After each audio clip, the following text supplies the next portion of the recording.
For this biomechanical assessment, the sport which I have been doing is gymnastics, and the skill which I've decided to investigate in this biomechanical assessment with the biomechanical principles is the forwards roll. Throughout this video, I will be explaining in depth the joints, the muscles, the anatomy, and its relationship with the biomechanical principles during this forwards roll. Looking at my strength for this skill, I can identify that it is my execution stage of the skill.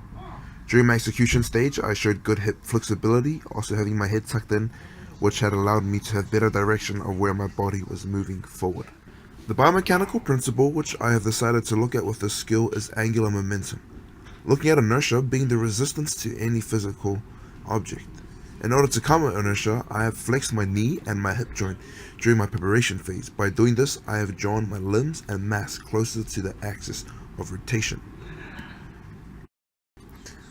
By doing this, it will increase my angular velocity and decrease the inertia, allowing me to move more easily. Newton's third law states that for every action, there is an equal and opposite reaction. In this skill, the action taking place is applying enough force into the ground. With this, the reaction is that as the force is being applied into the ground is resisting and pushing back, thus creating a reaction. Also, applying enough force also allows me to overcome inertia. Decreasing the angle between my hip joints, here in my hip joints there is no extension, so you can see the angle closing. The agonist muscle of this movement is the gluteus maximus, with the antagonist being the hip flexor. These are, it's an interior muscle of the hip. This type of joint is a ball and socket. The ball and socket type of joint is a synovial, meaning that it can freely move, allowing more movement, articulating the bones being the pelvis and femur. Myself having a larger body structure, also having a larger mass than most of the others, I create more force going into my skill than those that would have a smaller body structure, as like the equation mass times acceleration equals force. This causes me to have a harder time controlling my balance and stability, which leads into my weakness. Looking at my weakness for the skill, I can identify that it is my follow-through stage of the skill, as after my execution stage, yes, although I had balance and stability, I was unable to meet the requirements which is set for the skill.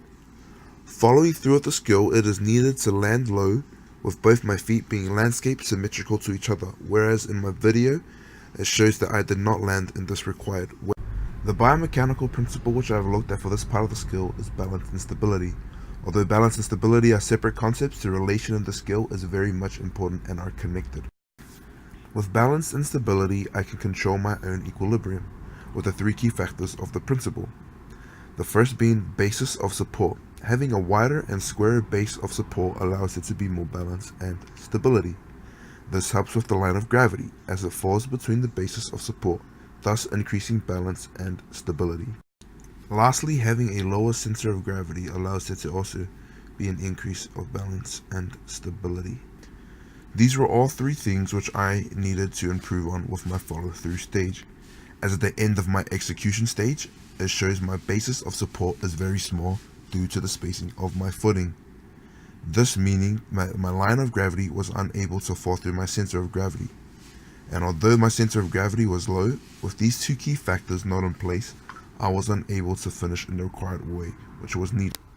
If I was able to create a larger basis of support by creating larger spacing between my footing, it would have allowed my line of gravity to be able to follow through the center of my body, as I'm seen in the picture. Also, having the low center of gravity, this in whole would have increased my balance and stability, increasing my chances of landing in the required way. For my forwards roll to be successful, the inclusion of antagonistic pair of muscles must be present in the skill. Antagonistic pair of muscles are muscles in which work hand in hand in order to execute movements. The pair of antagonistic muscles which is in the leg are the hamstring and the quadricep. These two muscles work together to execute the forwards roll. In the follow-through stage, it is clear to see that the knee is currently in the flexion stage. This meaning that the quadricep is currently the antagonist muscle, which puts the hamstring as the agonist muscle while it is contracting. With these two muscles, it was ensured that I had enough force to complete my forwards roll. This could also be the cause of my off-put in my balance and stability. Also linking to the distribution of mass, or just mass. Having a larger mass means larger muscles. With larger muscles, I am able to create more force. Yes, although enough force to overcome inertia, it could also cause too much force that I am unable to properly land in the required way. In order for me to perform more efficiently, a recommendation that I have for myself is that I believe that obviously I need to increase my balance and stability. But in order to do so, I need to be able to control how much force I am putting in to overcome inertia, also my momentum.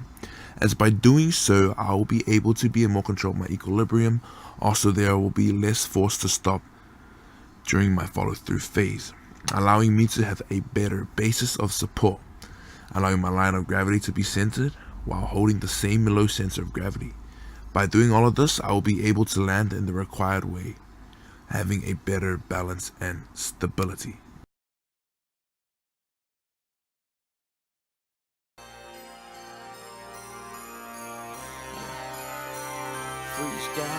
Come next, I'm in this, no better way to do this but to include my homie Orange King in the building. I'm generous and I don't like no busters. I'm real